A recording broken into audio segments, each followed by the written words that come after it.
Sir I am eligible bachelor. இருந்துட்டு போ. என்னடா அப்ப? இல்லை சார், வீடு ஏதாவது கிடைக்குமா? வீடா? என்ன பேரு?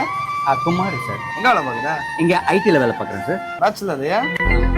பேச்சுலருக்கு வீடு கொடுக்கறது இல்லப்பா. அதுவும் உன்னை பார்த்தாலே தெரிஞ்சது கஞ்சா அடிக்கிற மாதிரி இருக்கு. ஏய், என்னடா அப்படி பாக்குற? சுத்தி முத்தி பொம்பளை பசங்களாம் இருக்காங்க. Basically I'm decent guy sir. பேச்சுலருக்குலாம் வீடு இல்ல பாத்து, நீ தப்பா எடுத்துக்கிறதா? பாத்து போ போ. பேச்சுலர்ஸ்க்கு பொண்ணு மட்டும் போடுவீங்களா? Sorry sir. சார் இப்போ கல்யாணம் ஆயிடுச்சு. I am eligible family man. இப்போ பொண்ணு கொடுக்கலாமே, சி இப்போ வீடு கொடுக்கலாமே.